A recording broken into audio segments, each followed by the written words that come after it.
118613 দেখুন পিকচারটা কিন্তু চলে আসলো। এখন আমি যদি আরেকটা আইডি নাম্বার ইনপুট দিই তাহলে 156889 এই পিকচারটা দিব।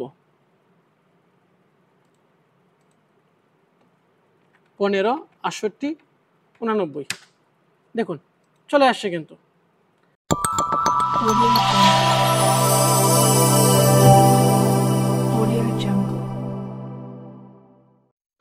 আমরা কম্পিউটার স্ক্রিনে চলে আসলাম। শুরুতেই আমি একটি ফোল্ডার ক্রিয়েট করে নেব। ফোল্ডারের নাম দিচ্ছি হচ্ছে এমপ্লয়ি ডাটা। এখন এই এমপ্লয়ি ডাটা ফোল্ডারের মধ্যে আমি আরেকটি ফোল্ডার ক্রিয়েট করে নিচ্ছি যেখানে আমি পিকচারগুলো রাখবো। তো এই ফোল্ডারের নাম দিচ্ছি এমপ্লয়ি পিকচার।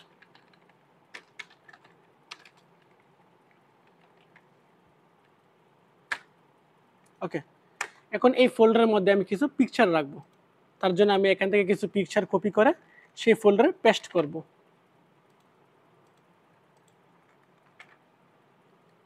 ওকে, পিকচার কপি করা শেষ। এখন আমি একটি এক্সেল ফাইল তৈরি করব। তার জন্য নিউ এক্সেল ফাইল। ওকে, দেন এক্সেল ফাইলটি আমি ওপেন করলাম। শুরুতেই আমি যেটি করব সেটি হচ্ছে এই যে শিট, এই শিটের নাম পরিবর্তন করব। আমি এখানে লিখব হচ্ছে এমপ্লয়ি ডাটা। আমি যেভাবে লিখছি আপনারাও ঠিক সেভাবেই লিখবেন। তারপর যেটা করব সেটা হচ্ছে হেডলাইনগুলো লিখব। শুরুতে দিব হচ্ছে এসএল, তারপর হচ্ছে এমপ্লয়ি আইডি, তারপর হচ্ছে নেম, এরপর হচ্ছে সেকশন, তারপর হচ্ছে ডেজিগনেশন, তারপর হচ্ছে line number, join date, picture. আমি ঠিক যেভাবে সাজিয়েছি আপনারা ঠিক সেভাবেই সাজাবেন। তারপর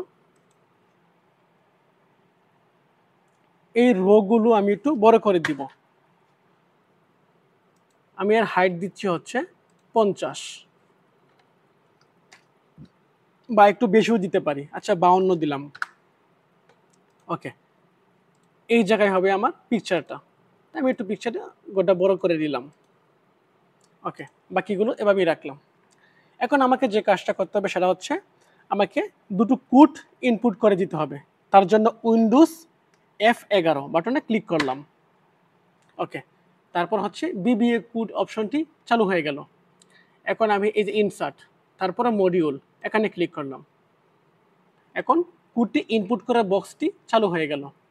এখন আমি যা করবো সেটা হচ্ছে এখানে একটা কোড পেস্ট করব।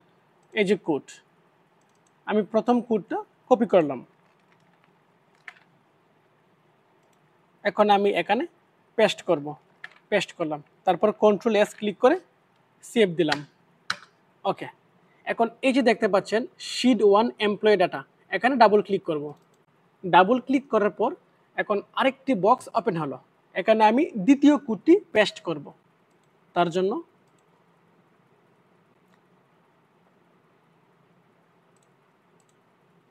এই হচ্ছে দ্বিতীয় কোড, কপি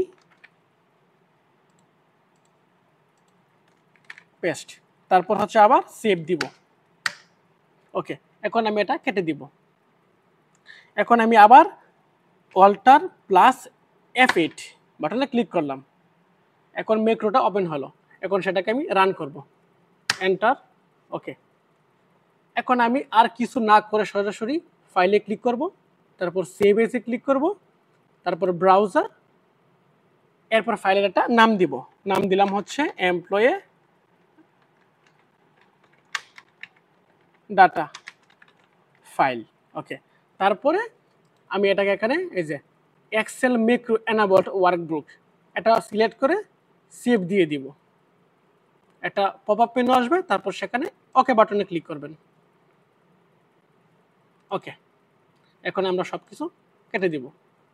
এখন আমরা নতুন করে সেই ফাইলটা ওপেন করব যেখানে আমরা সেভ করে রেখেছিলাম এমপ্লয়ি ডাটা। এই যে এমপ্লয়ি ডাটা ফাইল, সেই ফাইলটাতে আমরা ডাবল ক্লিক করব। ফাইলটা কিন্তু ওপেন হয়ে গেল। এখন একটা আইডি নাম্বার দিব। আমরা কিছুক্ষণ আগে একটা পিকচার ফোল্ডার তৈরি করেছিলাম, যেখানে আমরা অনেকগুলো পিকচার রেখেছিলাম। সেখান থেকে আমরা একটা আইডি নাম্বার সিলেক্ট করব। মনে করি 118613, 118613। দেখুন পিকচারটা কিন্তু চলে আসলো। এখন আমি যদি আরেকটা আইডি নাম্বার ইনপুট দিই, তাহলে 156889 এই পিকচারটা দিব। 156889, দেখুন চলে আসছে। কিন্তু আমি এই নাম, ডিজিগনেশন, সেকশন এগুলো ইনপুট দিয়ে ভিডিওটা লং করছি না। জাস্ট আমার মেন টপিক ছিল কিভাবে আইডি নাম্বার ইনপুট দিয়ে আপনারা পিকচার সহজে ব্লুকআপ করতে পারবেন। অর্থাৎ এটাও কিন্তু একটা ব্লুকআপ। তো আশা করি সবাই বুঝতে পেরেছেন।